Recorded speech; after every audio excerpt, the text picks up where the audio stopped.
gracias por estar ahí. Soy Marta Esteban Miñano y esto es Animales con Derechos.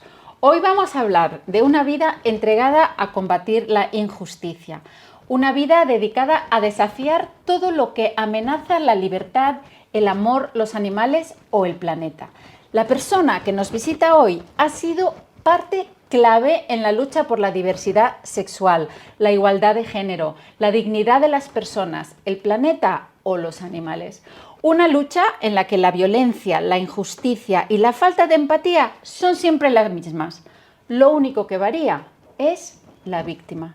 En Animales con Derechos insistimos que los derechos humanos, los derechos de los animales y el derecho a vivir en un medio ambiente sano están totalmente interconectados, hasta el punto de que es casi imposible avanzar en unos sin atender también a los otros.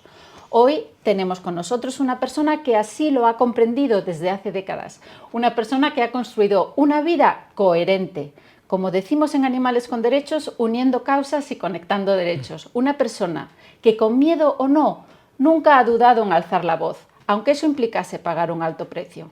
Por daros un ejemplo, el invitado de hoy fue el organizador de la primera Marcha del Orgullo en Madrid, nada menos que en 1978, cuando ni siquiera tenía ese nombre.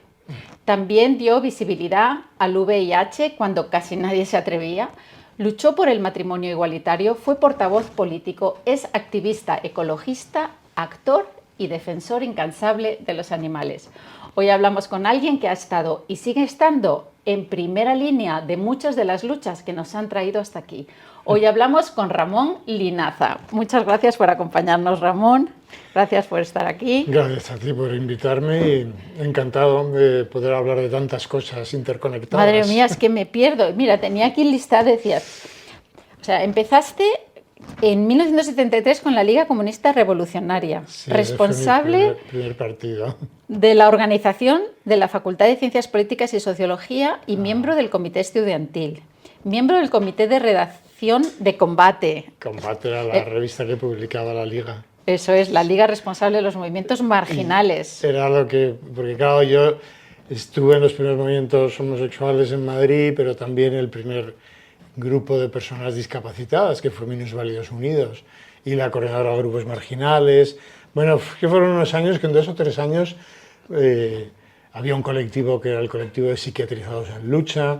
Increíble. Estaban las luchas de los presos comunes en las cárceles, que querían una amnistía social y mejora las condiciones de vida en las cárceles, que imagínate cómo eran las cárceles en el Sí, franquismo. y después unisteis, ¿no? Llevó a la constitución del Frente de Liberación Homosexual de Castilla, que se unieron, ¿cierto?, varios movimientos.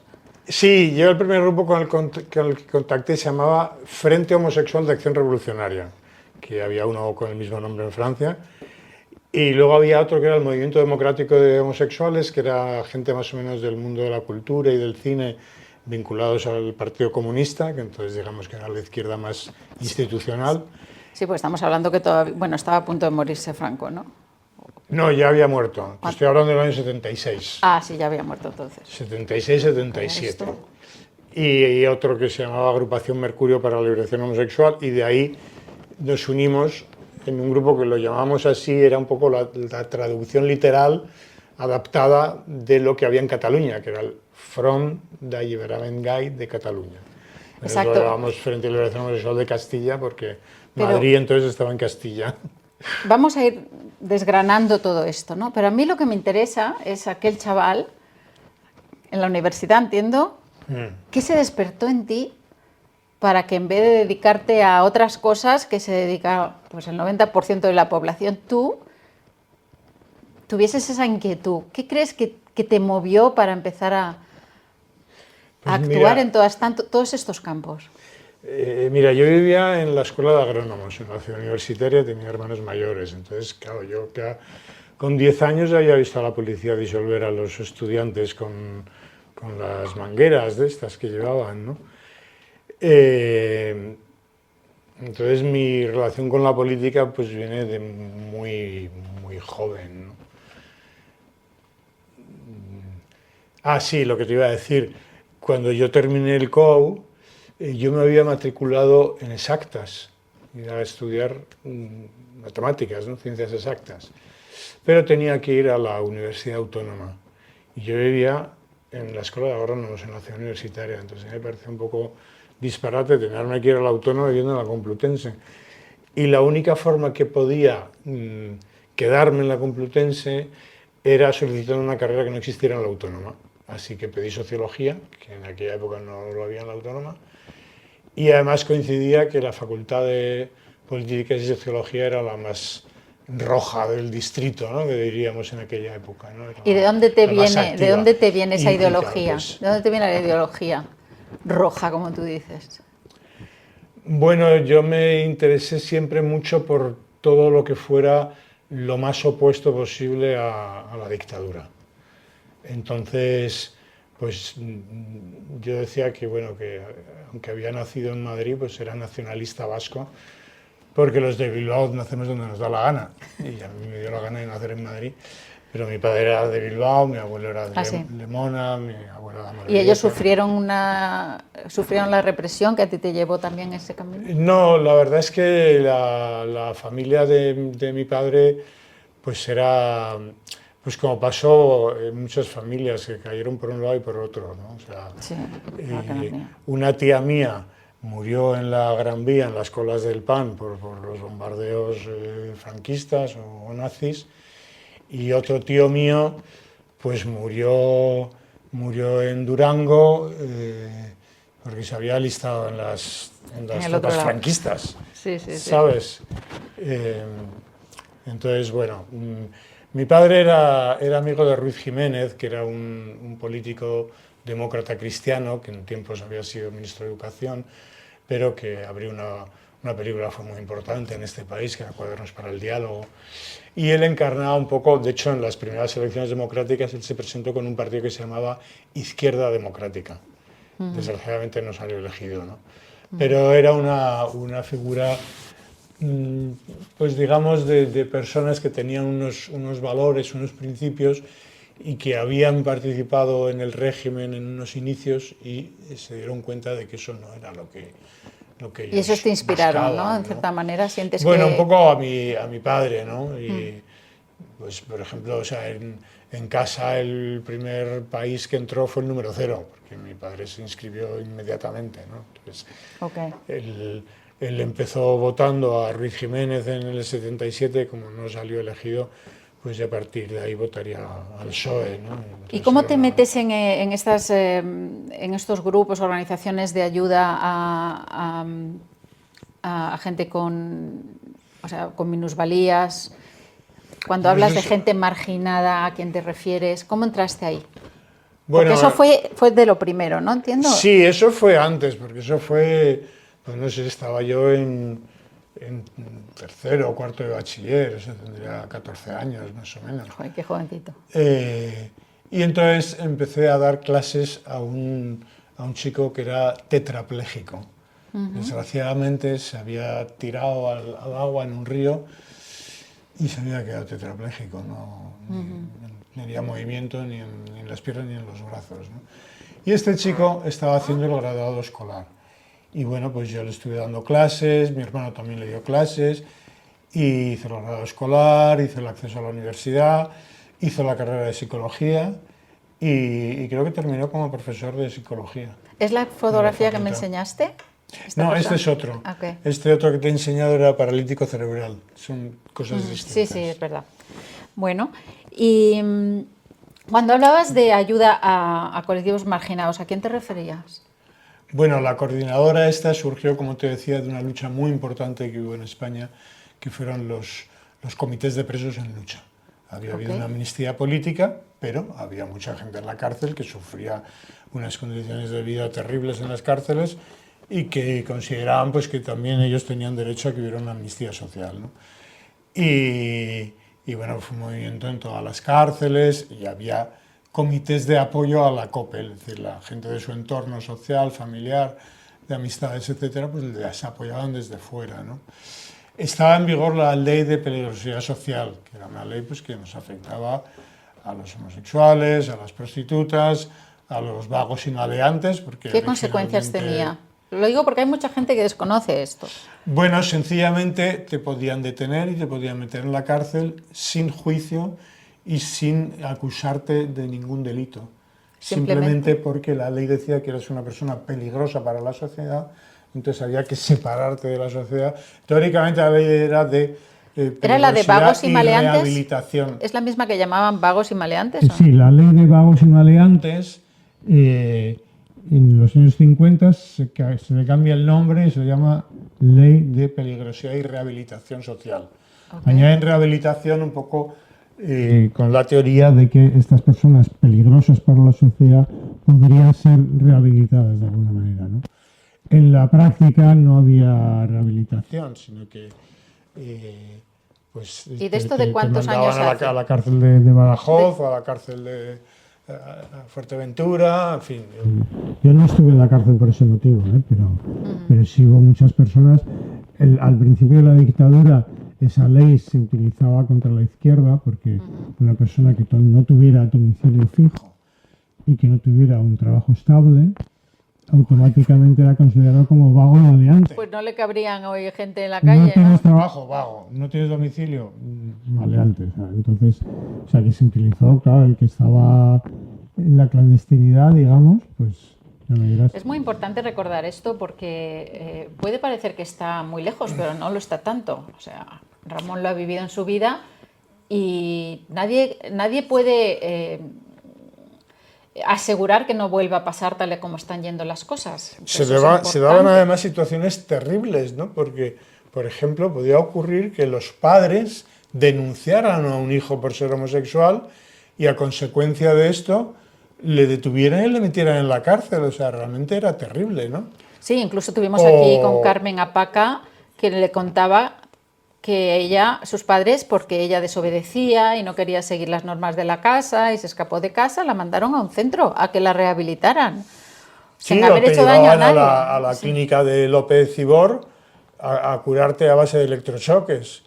O al Vallejo Nájera, ¿no? Había siempre la psiquiatría es una profesión que da un poco de miedo, pero claro, cuando está aliada a una dictadura militar o a un régimen nazi, pues imagínate lo peligroso que es eso. No, y cuando piensas en lo que está pasando en Estados Unidos y en lo que quizá pudiera pasar aquí si gobernasen un partido como Vox, pues según pasan los años se van envalentonando, van cruzando más límites y llega un momento en que pierdes los derechos, ¿no? O sea, que hay que estar muy alerta y... Claro, es lo que pasó y defenderlos. el siglo pasado, ¿no? O sea, los primeros movimientos en favor de los derechos de los homosexuales son de las 3 últimas décadas del siglo XIX y las 3 primeras del siglo XX, ¿no? Fíjate. Era un movimiento formado sobre todo por médicos, intelectuales, con el apoyo pues desde Einstein a o sea, eso es Stefan muy Zweig, importante. en fin. Y hubo ahí un momento interesantísimo, tenían un palacete que había donado uno de los miembros en Berlín, donde se constituyó una institución que era el Instituto de Ciencia Sexual. Luego, claro, vinieron los nazis, lo primero que hicieron fue... cargarse todo eso. Claro, o sea, no sé, 10.000 y pico libros que había, todo tipo de archivos y tal, todo eso ardió en la plaza pública, ¿no? Esto es importante porque creo que muchos pueden creer que ahora es nuevo o ha sido nuevo de todo este movimiento. No, ya lo hubo y se perdió. Hay que decir que cientos de miles de homosexuales fueron asesinados tanto por el nazismo como por el estalinismo. Claro. Porque fíjate que en la Unión Soviética, en noviembre de 1917, o sea, a los 2 días de la Revolución, quedó despenalizada la homosexualidad. Pero vino Stalin y en el año, creo que es en el 34 o 36, más o menos, a la vez que Hitler se está cargando las tropas de asalto con acusaciones de homosexualidad, Stalin impone el castigo de la homosexualidad como delito, ¿no? Y no parece muy difícil que lo puedan hacer ahora. Cientos de miles de homosexuales fueron asesinados en los campos de exterminio nazis y en el Gulag soviético. O sea, esto es así, ¿no? Yo no, o sea, soy optimista, yo no creo que vayamos a ver algo tan terrible como eso, pero claro, sí que estamos viendo lo que es la industrialización del asesinato en masa, ¿no? Lo vemos, ¿no?, como se contrata a unas empresas que van a llevar alimentos a las personas que están muriendo de hambre en Gaza y se las asesina directamente, ¿no? ¿De qué manera podemos acelerar el exterminio del pueblo palestino? Bueno, pues poniendo el cebo, con los drones, con las bombas, con el hambre, les quitamos el agua, vamos a impedir que entre leche maternal para que no sobrevivan los bebés, y ahí ahora pues prohibimos a Naciones Unidas y a cualquier organización humanitaria que entregue la ayuda humanitaria, y contratamos a unos mercenarios que están entrenados en asesinar a personas hambrientas, ¿no? Que es un poco parecido a lo que ocurría en el Holocausto, ¿no? Es decir, el palestino ya no es un ser humano, son terroristas, o sea, desde el momento en que nace, aunque tenga 2 días, ya es un terrorista, y se le da la vuelta a la realidad, ¿no? Yo creo que el futuro del planeta se está jugando en estos momentos en Gaza, ¿no? Y realmente si triunfa este neonazismo de Netanyahu, del sionismo, en fin, de apoyado Donald Trump, de Putin, porque es todo un poco igual, ¿no? Hasta ante el silencio de Europa, Jamenei, ¿no? O sea, Jamenei es otro líder que es distinto, pero también es un poco la misma idea, ¿no? El odio, el sectarismo, solo van los blancos heterosexuales de origen europeo, los que no sean estos. Fuera. ¿Y qué podemos hacer el resto? Pues no sé, yo creo que hay mucha gente haciendo muchas cosas en todo el planeta, ¿no? Y entonces a veces, claro, vemos la imagen general porque la estamos viendo en el telediario todos los días y a lo mejor no vemos un montón de microcosmos, ¿no? De pequeñitas cosas que hacen por aquí y por allá, ¿no? Es una cosa que decía Jane Goodall, ¿no? Decía, yo soy optimista porque primero, hay muchas personas haciendo muchas cosas para cambiar y tal, ¿no? Segundo, la naturaleza tiene una gran capacidad de recuperación. Cuando tú le quitas el pie del cuello... Florece, se vio en la pandemia. Bueno, aquí en Madrid lo vimos con la recuperación del Manzanares, que no hizo falta plantar nada, porque es que simplemente abriendo las presas se recuperó el cauce natural del río, se crearon esas islas, crecieron los árboles sin que nadie los plantara, y ahora hay como más de 100 especies diferentes de aves, aparte de peces, de anfibios, bueno, hasta una nutria se ha visto. Entonces, eso es verdad, ¿no? La capacidad que tiene la naturaleza de recuperarse, esa es la esperanza. Bueno, y la tercera razón que decía ella, que esa ya no la tengo yo muy claro. Ella decía que, bueno, que ella piensa que en el fondo el ser humano es inteligente. Bueno, esperemos que sea. El ser humano es inteligente, pero cuando se deja llevar por emociones negativas, pues entonces la inteligencia no cuenta. Entonces, yo creo que es importante que aquellos que no tenemos o tenemos menos emociones negativas y destructivas, no estemos callados y hablemos y contemos y opinemos para intentar contrarrestar todo esto. Pero bueno, volviendo un poco a todo tu trabajo, hace poco te han hecho un documental maravilloso que os vamos a poner al final del programa. Son 4 minutos, no os lo perdáis porque es lo más, que habla de Ramón como uno de los primeros, o sea, uno de los organizadores de la primera marcha LGTBI en España, nada menos que en 1978. Cuéntanos cómo fue aquello. Pues mira, en el 77, unos días después de las primeras elecciones democráticas, se produjo la primera manifestación del orgullo en España, en Barcelona. Y fue reprimida por los antidisturbios, pues imagínate, pues como venía ocurriendo... Los peligrosos. ¿No? En los años 70 y en los 60, y cuando no te disolvían con un bote de humo, te volaba la cabeza. Y entonces ya había grupos en todo el país, ya habíamos creado una coordinadora, que era coordinadora de Frentes de Liberación Homosexual del Estado Español, COFE. Okay. Y ahí estaba el FAC, el Front d'Alliberament Gai de Cataluña, estaba EGAM, que era Euskal Herriko Gai Mugimendua, creo que se llamaba, y había otro grupo de Sevilla, otro de Valencia. Bueno, esto es muy en los inicios, ¿no? Porque era todo nuevísimo. El tío Paco había muerto en septiembre, ¿no? En noviembre del 75. El 76 fue un año muy jodido, muy duro. Y el 77 fueron las primeras elecciones democráticas. Inmediatamente se produjo esa manifestación en Barcelona. Entonces, ¿qué pasó? Pues que en Madrid, yo creo que en otros sitios también lo harían así, pero desde luego en Madrid nosotros nos propusimos que fuera una manifestación legal. No queríamos que la gente tuviera miedo, que fuera... ¿Sabes? No queríamos montar ninguna bronca ni nada, simplemente manifestarnos, ¿no? Y lo conseguimos. Primero hicimos mucho trabajo porque, como te contaba, era la época de los presos sociales en lucha.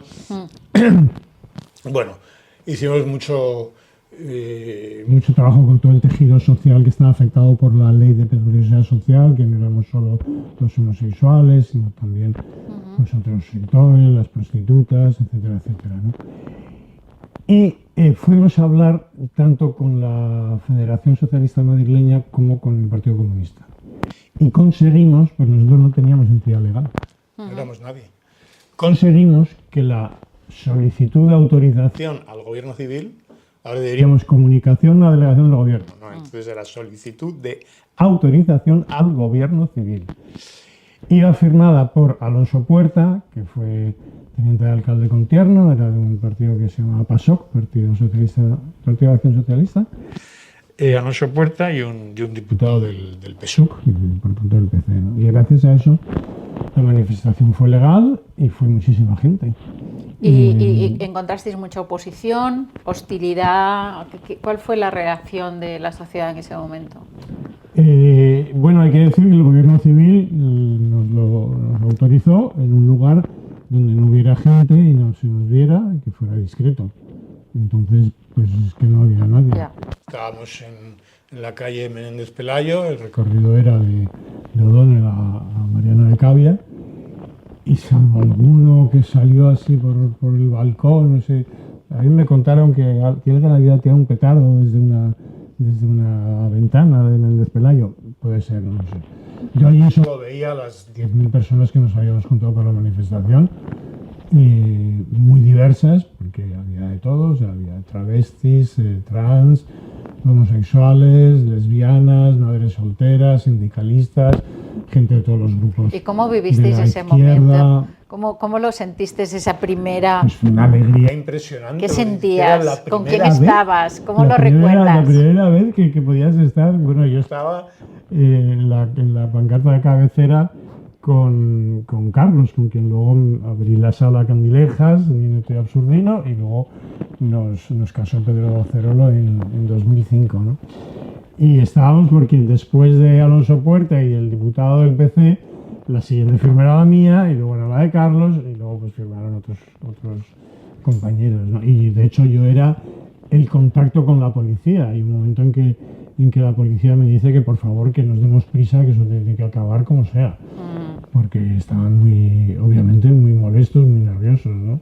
Y yo dije por megafonía, oye, que me están pidiendo a la policía que aceleramos el paso, y la gente reaccionó poniéndose a cantar. Qué buenas son las fuerzas represivas, qué buenas son que nos llevan de excursión. O sea, que era... Qué bueno, qué bueno. Yo lo digo siempre, ¿no? Tenía dos características que se han conservado a lo largo de las décadas ya, que es, uno, la diversidad, y dos, la alegría. Qué maravilla. Muy diverso, y alegre. Ten en cuenta que la palabra gay, originalmente, gay lo que significa es alegre. La palabra de origen catalán y provenzal, y del catalán provenzal pasa al francés como gay, alegre, y del francés al inglés gay, que originalmente es alegre. Así es. Y en su origen gay sería lo mismo que hoy podríamos decir queer. O sea, gay eran hombres y mujeres homosexuales o transexuales o con mucha afectación. Esa era gente de vida alegre, en definitiva, ¿no? Lo que pasa es que luego gay se ha ido restringiendo el significado y se ha asociado al hombre homosexual, hombre cis homosexual, ¿no? Háblanos de Carlos. ¿Te apetece, si te apetece? Sí. Carlos, pues, yo estaba dentro de la liga con una compañera que era, y sigue siendo, cantautora y feminista, Clara Ballesteros se llama, y estaba en un organismo que habíamos creado que era el Comité de Trabajo Homosexual, donde nos reuníamos personas del partido que estábamos implicados en el movimiento homosexual, ¿no? Y Clara, que era de la dirección, era el nexo entre los mariquitas del partido y la dirección, digamos, ¿no? Sí. Pues ella me dijo un día, oye, vamos a ir a ver a un amigo mío travesti que actúa. Ah, pues muy bien, pues vamos a verle. Fuimos a verle. Carlos no era exactamente un travesti, pero evidentemente sí hacía personajes femeninos y se maquillaba y lo confundía todo porque íbamos con otras personas de la dirección del partido, del buró político, ¿no? Y entonces él dice, porque él hablaba con el público, han venido aquí unos compañeros de la Liga Revolucionaria Homosexual. Por ahí andaba la cosa. Bueno, a mí me hacía gracia esas cosas, ¿no? Porque no sé, confundía Izquierda Unida con Izquierda... Lo que sea. Se quedaba con la esencia. Alternativa, ¿sabes? No, Y ahí fue la primera vez que os y conocisteis. esa fue la primera vez que yo le vi. Entonces yo estaba ya habíamos creado el Frente de Liberación Homosexual de Castilla, nos habíamos unido todos los pequeños grupitos que estábamos y estábamos preparando un acto muy importante que se celebró en la Facultad de Derecho sobre la ley de privacidad social y bueno, pues ahí hablaron... Pero ahí ya sentisteis algo o no, en ese primer encuentro. No, ese primer encuentro yo estaba en el activismo, yo más lo que me dedicaba era el activismo, fundamentalmente no... Lo que pasa es que él tenía un espectáculo de poesía erótica que se llamaba En algún lugar te espero, que está sacado de un verso de Hojas de hierba de Walt Whitman. Y entonces él actuaba en bares sin ninguna infraestructura, ¿no? tal cual, con una copa, y entonces pues utilizaba poemas de Lorca, de Cernuda, de Walt Whitman, de Cavafis, en fin, tiene un repertorio amplísimo, ¿no? Y a mí me gustó mucho como recitaba la poesía y luego pues después de esa primera manifestación yo estaba ya terminando la carrera y ya sabes cuando estás bueno, estaba ya en quinto creo, sí, en quinto. Y entonces en aquella época la Filmoteca tenía una sala en un edificio que ahora es el Museo del Traje, que está en la Ciudad Universitaria.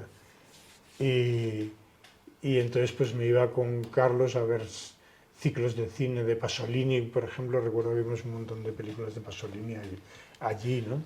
Y de ahí nació nuestro nombre, porque hay una película que se llama Las Brujas, protagonizada por Silvana Mangano, pero son cortos de distintos directores.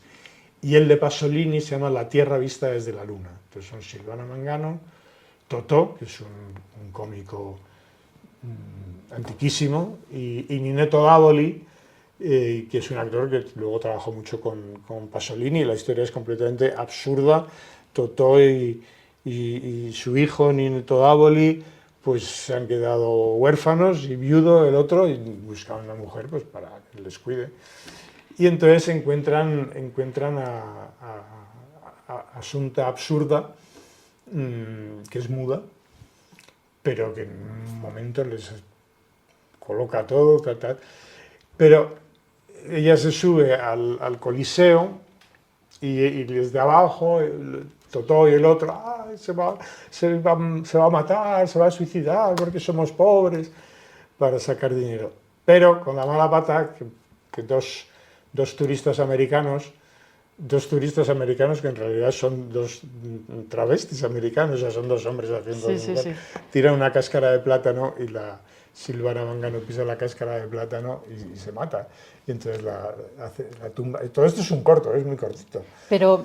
Y de ahí surge Ninetto y Absurdino. Ninetto Davoli, Absurdino por Pero terminasteis Pasolini. montando vosotros, ¿no?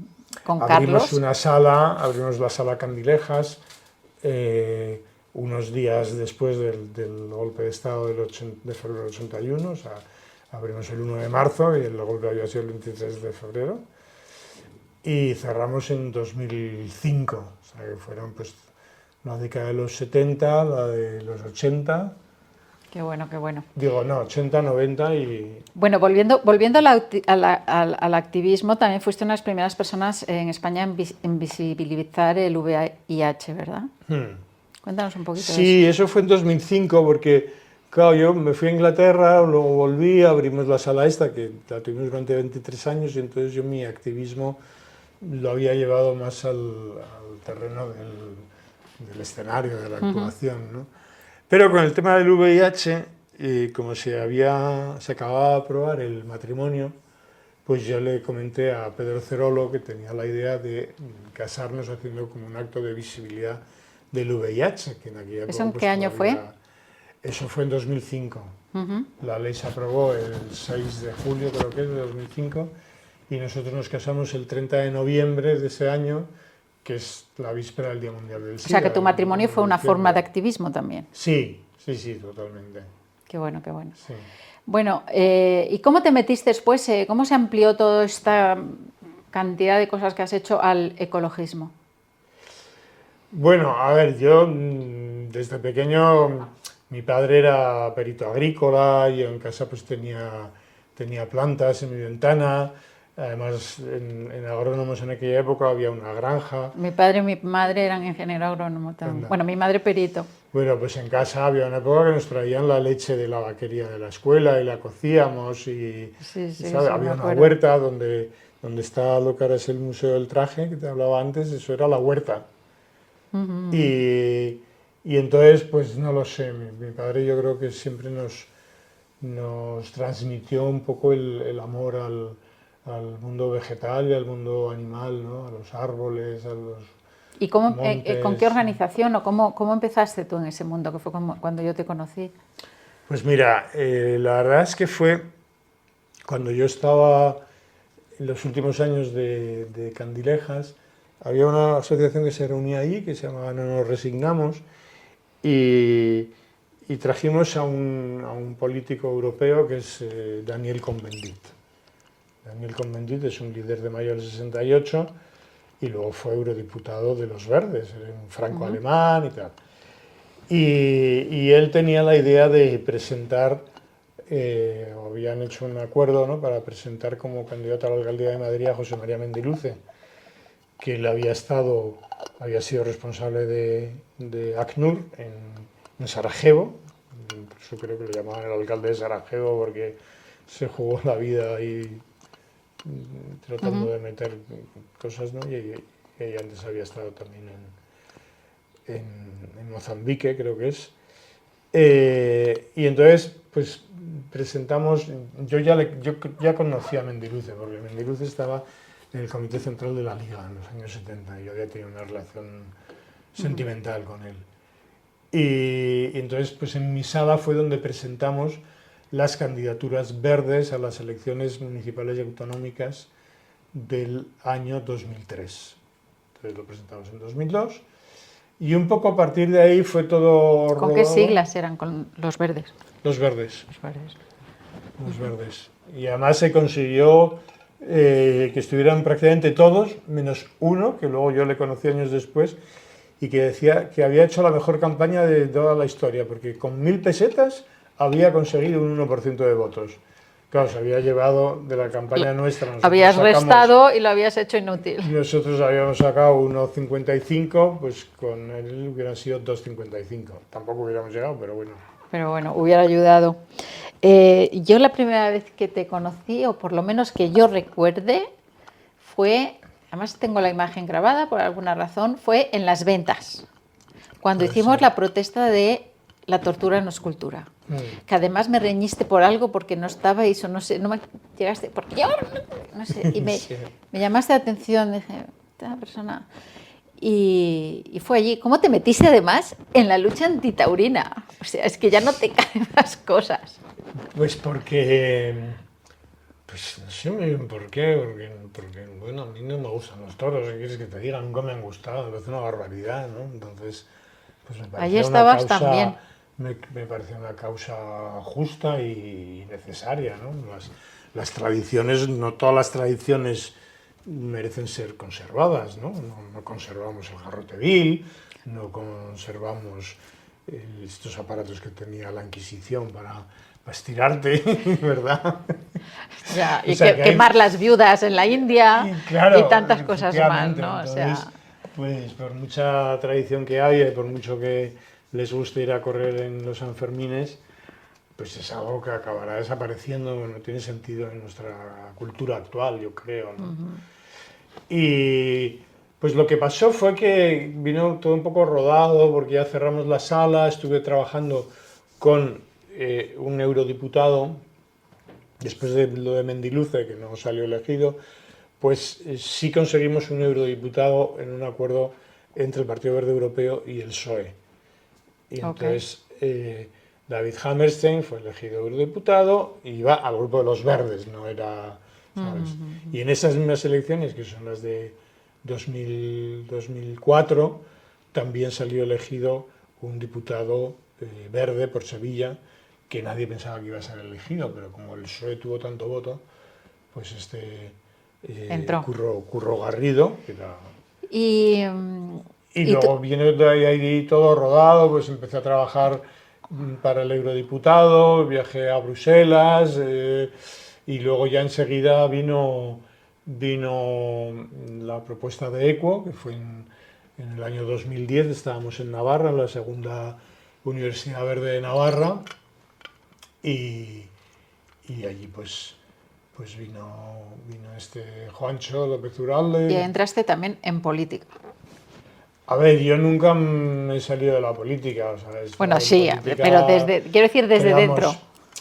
Sí, o sea, más institucional, quitando esa época de la facultad, que bueno, al fin y al cabo era clandestino, o semi, pues sí, claro, primero trabajé con un eurodiputado, pues bueno, no era asistente, era administrativa a media jornada, tampoco es que fuera otra, pero ya me impliqué mucho políticamente, ¿no? Y él, el trabajo que me pidió que hiciera fue contactar con movimientos sociales y plataformas que estuvieran interesados en presentar una petición al Parlamento Europeo. Y entonces ahí contacté con un montón de gente. De ahí surgió una plataforma contra todos los abusos urbanísticos, ¿no? Pues cada vez que en un sitio se quería hacer una autopista por una zona protegida, ¿sabes? Y muchas cosas. Ya terminó esa legislatura en el 2009 y enseguida, pues ya en el 2010 surgió la propuesta de EQUO, ¿no? Porque los verdes aquí era un poco caótico, entonces hubo un proceso de las bases verdes. La confederación, había una confederación de partidos, pero los partidos, cada partido era el jefe y su ayudante. Y, sí, sí. ¿sabes? Pero estuviste disparate. Estuviste en Más Madrid también, ¿no? Claro, eso es después. Te estoy diciendo 2011. Sí, sí, 2011, o sea, el año del 15M es el año también cuando nace EQUO, ¿no?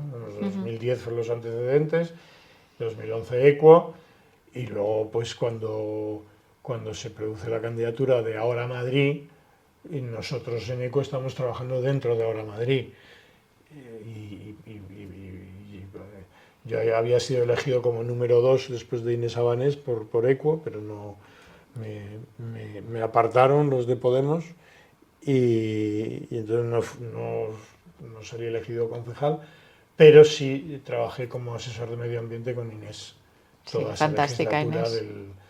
del 2015 al 2019. Ahí claro, ya pues yo había tocado ya muchos palos de las bicicletas, ¿no? Porque yo un poco cuando empecé a implicarme, porque al principio iba a algún sitio y tal, vengo en nombre de los verdes. ¿De qué verdes? Porque en aquella época eran los de fulanito, y yo al final decía, bueno, en realidad no soy de los verdes, soy el verde. Qué bueno. Y fue así que casi hasta que me creé como un personaje en cierta medida, ¿no? Yo siempre en bicicleta, había que dar ejemplo, ir en bicicleta siempre, llevaba a mi perro en la cesta, que me encantaba, entonces era como una imagen que me gustaba dar de ciclista con perro. Vamos a entrar ahí. Háblame de tu familia peluda, digamos. Bueno, mi familia peluda, quitando los animales que hubo en mi infancia, que no me voy a remontar a eso. Tuve 2 gatos cuando estuve en Inglaterra, que me los pasó un amigo que vivía en Londres y yo vivía en Manchester en el campo y ahí fuera. Mi amigo les llamaba Black Cat y White Cat. Estuviste en el Stanford, ¿no? En Salford. En Salford. Salford, que es de Manchester. Así Stanford es el Estados Unidos. Gran Manchester. Es una ciudad más antigua que Manchester, pero forma parte del Gran Manchester. Y ya, cuando ya empecé a vivir con Carlos, yo siempre quería tener un animal, pero en casa siempre decía, no, que no sé qué. Y cuando me diagnosticaron el VIH, como premio de consolación, Carlos me regaló una gata siamesa, que llamamos Cleopatra. Y nada, Cleopatra vivió muchos años. Y seguro que le conquistó, ¿no? Bueno, Cleopatra tenía ya 15 años y Carlos tenía una verruguita aquí y le seguía mamando, era su mamá. Pero hasta que murió, Fíjate. se le subía aquí. Qué bueno. Y era una gata, era alucinante porque la cogimos con un mes que había aquí en mi mano. Yo la enseñé a subir y bajar de los sitios, todo. Me la ponía en el hombro, entonces ella siempre, yo me la ponía en el hombro y ahí estaba feliz mirando, tan a gusto. Qué guay. Jugaba al escondite y yo me moría de la risa, me moríamos de la risa porque corriendo alrededor de la casa y entonces se mete debajo de la alfombrilla del baño, pero deja el culo fuera, que sabes, como los niños que me escondo. Pero... Solamente por las veces que te hacen sonreír, es que la gente no es capaz de valorar las veces que te puede llegar a hacer sonreír un gato. Adopta un gato, pon un gato en tu vida y serás mucho más feliz.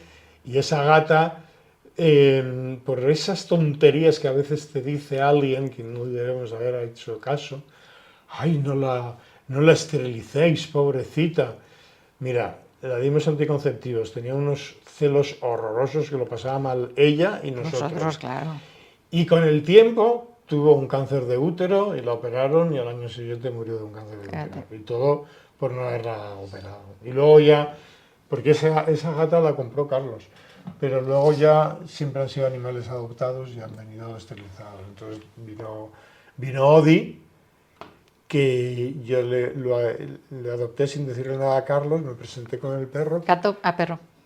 Me presenté con el perro, con Odi, con el que actué en el teatro, y entonces, ese perro no entra en esta casa, porque él decía que mientras viviera la gata, ahí no podía entrar un perro, porque pobre gata, no, ese perro no duerme en esta casa. Digo, no te preocupes, y nos fuimos los dos. Y será que es guapo, decía, será que es guapo. Claro, al día siguiente volví con el perro y ya pues Carlos se deshizo en amores hacia el perro porque el perro... ¿Y Cleopatra? Y Cleopatra pues nada, no, ningún problema, no, Claro. No hubo ningún problema. Y Odi pues hasta que murió, actuamos con Paloma Pedrero en una función que se llamaba Caídos del Cielo, en el Fernando Fernán Gómez. 2 horas y 10 minutos en escena con el perro ahí. ¿Y qué tal? Muy ¿Feliz? bien. ¿El feliz? Muy bien, porque además fíjate, en otra ocasión que yo estaba organizando la fiesta de la transhumancia en el ayuntamiento y hacía como de maestro de ceremonias. Y yo llegué con mi bicicleta y mi perro a Cibeles, me desentendí de la bicicleta y del perro, no sé. Y entonces hay una foto, que me la dio luego el fotógrafo nuestro, que está el perro Odi en primer plano mirando a cámara y detrás Manuela Carmena y al lado el pastor de la transhumancia. Esta la tenemos que poner aquí. Muy increíble, bien. Increíble. Bueno, y incluso me comentabas que te gustaría hablar de la diversidad sexual en el mundo animal. Sí, porque fíjate que tantas veces que puede enseñarnos, ¿no? La naturaleza. Esta tontería de que no es natural, ¿cómo que no es natural? A ver. Mi abuelo tenía una pareja de perros que eran... Y el otro día... Y yo tengo gatos ahora que son pareja, son pareja, o sea, sin ninguna duda. Y como esos he tenido varios, ¿eh? Sí, no se separan, están todo el rato juntos, se aman, se quieren. Mira, cuenta. Cuando yo era pequeño había un sitio horrible que se llamaba la Casa de Fieras del Retiro. Todavía se pueden ver las grutas donde estaban los tigres y el foso de los monos. Y bueno, pues yo recuerdo ver a los monos en aquel foso y estaban dándose por culo todo el tiempo, o sea, de verdad, obsesivamente. Sí, lo he visto en otros animales también. Entonces, claro, ya hay muchas anécdotas que has ido viendo, ¿no? Dos pingüinos que roban, con el bebé, lo tenemos el cuento. Los huevos para empollarlos, no Eso, sé qué. contamos el cuento pero el otro día ya en el canal. Contaron, no me acuerdo dónde fue, pero lo he visto en alguna red o en algún sitio, unas lagartijas que son todas hembras, son todas lesbianas y se reproducen por partenogénesis. Esas son humanas arrepentidas de haberse casado y se reencarnan en esas lagartijas. Qué bueno, o sea, que te bueno. quiero decir que hay de todo. Y además en las sociedades humanas, pues esto del binarismo es relativamente reciente, porque al fin y al cabo, o sea, Grecia. 10.000 años de cultura, pero cientos de miles de años sobre el planeta. Claro, ¿no? claro, Entonces, claro. Ha habido y habrá en otras culturas muchos no se tipos de cultura y hay no se culturas en las que hay sorprenden. 3 géneros o 7 géneros o no se le da importancia al género, ¿no? Porque Sí, o sea, no nos clasificamos por altos y bajos, ¿no? Los altos o rubios y morenos, ¿no? Sí, sí, Es sí. decir, Y en otras culturas no se le da tanta importancia. Yo el otro día estaba viendo un documental del Tíbet, de un pueblo perdidísimo en el Tíbet, o sea, aislado del mundo, y una niña nace y ella pues se considera un chico. La naturalidad con la que esas culturas lo asumen. Ellos decían, no, es que se ha reencarnado un alma Sí. masculina en un cuerpo femenino, ¿no? Ajá. Y era totalmente, o sea, Sí. aquí en un pueblo del campo a saber lo que te pasaría, ¿no? O sea, Ah. entonces es muy, muy, muy cultural. ¿Y qué opinas tú de lo que estábamos diciendo antes, ¿no? ¿Cuál es la raíz común entre todas estas formas de discriminación, de violencia, ya sea la homofobia, el machismo, el especismo? ¿Tú crees también en esta interconexión? Es decir, ¿o son cosas que tú consideras están totalmente estancas y...? No, yo creo que todo está interconectado, ¿no? Entonces, por un lado está toda la cultura heteropatriarcal, que son pues,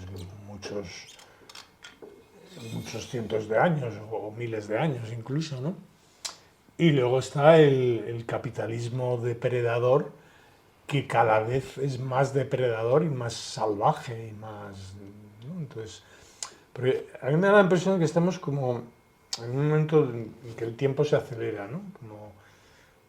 Como si estuviéramos como un acelerador de en partículas. espiral, ¿no? O sea, yo cuando tenía 18 años escribía una carta y mi amigo la recibía a lo mejor a los 15 días y me contestaba enseguida o no, o tardaba en contestarme, y a lo mejor la respuesta a mí me llegaba un mes después, o un mes y medio, ¿no? ¿Sabes? Ahora mandas el WhatsApp Ya está. y ya estás... Ay, no me ha contestado todavía. ¿Sabes? Sí, sí, sí. Quieres la respuesta inmediata. Sí, sí. Y pasa con la política y pasa con todo. O sea, el espectáculo al que estamos... ¿no? A veces dices, bueno, esto es para cogerse las palomitas y mientras veo el telediario, porque es alucinante, ¿no? Y cada nueva barbaridad que ocurre de alguna manera tapa lo anterior y Sí, sí, sí. las noticias dejan de ser sí. de actualidad en muy Totalmente. poco tiempo, porque viene otra que es más tal, ¿no? Y entonces, pues no lo sé, yo creo que se juntan un poco esas dos cosas, ¿no? Este capitalismo hiperfinanciero, no sé cómo llamarlo, Sí. hiperdepredador, ¿no? Que no tiene en cuenta los Y que lo que límites hace al final es que físicos. el verdadero poder está muy concentrado en muy pocas personas, Bueno, es que con es una barbaridad. capacidad de imponer su punto de vista a todas las demás, ¿no? Es que en realidad, o sea, si una persona tiene tanta riqueza como los 3.500 millones de personas más pobres del planeta, pues esto es lo mismo que cuando María Antonieta le dijeron, es que el pueblo no tiene pan. Y dijo, ya, pues que coman pasteles. Que coman brioche. ¿no? Sí, total. Pues esto es lo mismo, o sea, realmente a este tío habría que cortarle la cabeza, literalmente, o sea, esto puede que no sea correcto decirlo, pero es la realidad, es decir, una persona que causa el sufrimiento de miles de millones de personas, claro, alguien dirá, no, porque él crea riqueza, crea tecnología, pero es mentira, porque toda esta economía ahora con las criptomonedas y toda esta historia es una economía que no está sustentada en la economía real, que es la de los productos que necesitamos para sobrevivir y para tal, ¿no? Yo lo que creo es que al final no nos queda más remedio que, yo no lo veré en esta vida seguramente, pero al final tiene que haber una democracia global, es decir, en el momento que haya vetos, en el que haya países con mucho más poder, yo creo que seguramente tocaremos fondo y de ahí se construirá una nueva forma en la que todos seamos del mismo país que es este planeta. Vamos a ver el documental.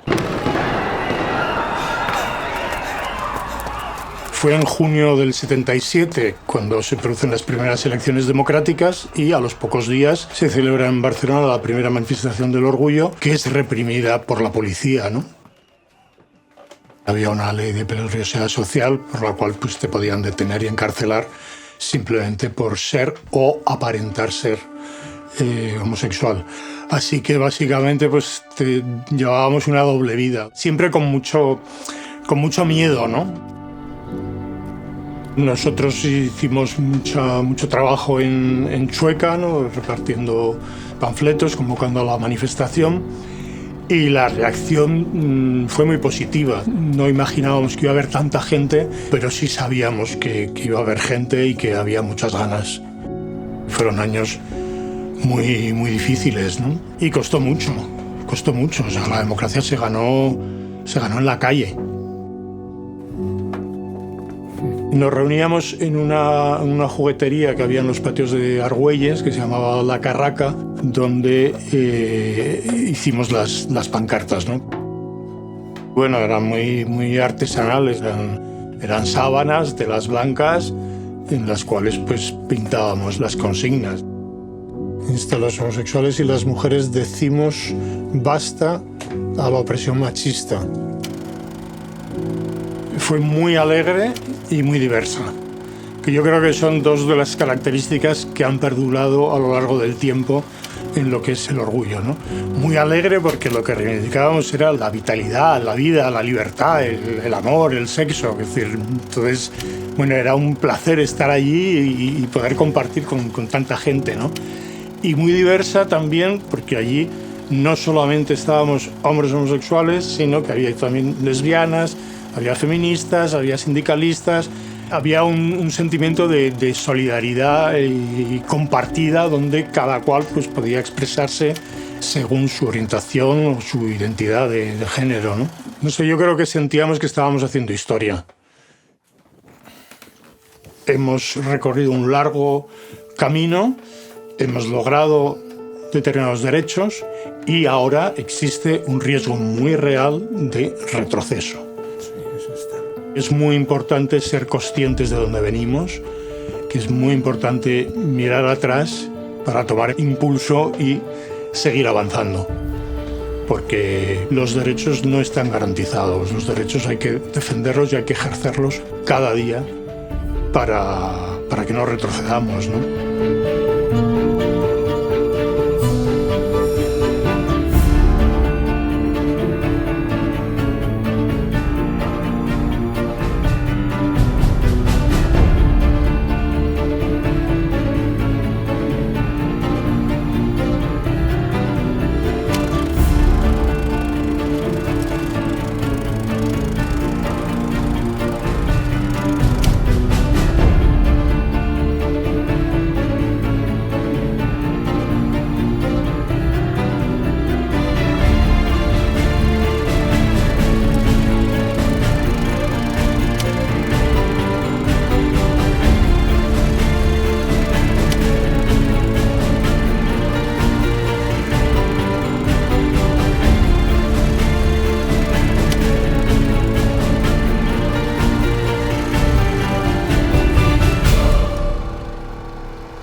Bueno, Ramón, pues ha sido maravilloso ese documental y me alegro mucho que quede ahí y que ojalá mucha más gente Me ha quedado lo que estabas lo diciendo, vea. que yo lo pienso mucho, ¿no? Una democracia planetaria. Pero si hubiera una democracia planetaria entre China e India, tomaban Ya. todas las decisiones. Bueno, Pues son más de la... ¿no? pero Son es que creo que debería de ser pico, democracia. Casi 3.000 millones. Sí, Pero vamos, bueno, sí, no, es... tienen derecho también. Sí, no, Si son por más, supuesto, ¿no? Pero, si son más, tienen más, pero pero de claro, momento no ya- dirigidos por un líder ya con allí. con que sobreviva Naciones Unidas y que cambie el Consejo de Seguridad... Que y se lo quieren cargar como se que quieren cargar quiten Europa. el derecho de veto, Sí, que no, haya está claro. miembros permanentes, pero Bueno, veremos a ver, porque ahora... vamos a terminar con una última pregunta, que es, si pudieras hablar con ese joven que organizó la primera marcha del Orgullo en Madrid, ¿qué le dirías ahora? No sé, creo que le diría gracias. Gracias y adelante, muchacho.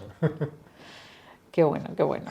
Eso es muy bueno, porque mucha gente hubiera dicho, pues, hubiera corregido esto, lo otro. Que puedas decir eso me parece fantástico, fantástico. Bueno, pues vamos a acabar aquí el programa, pero no antes, sin que digas a la audiencia lo que a ti te apetezca decirles en esa cámara. Pues es todo un reto, ¿no? Yo creo que sin esperanza no se puede vivir, ¿no? Entonces es algo que hay que trabajar todos los días.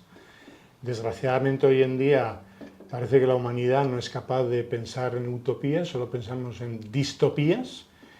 Y bueno, pues a lo mejor hay que ver un poco menos las noticias, escuchar un poco más de música, bailar, pintar, no sé.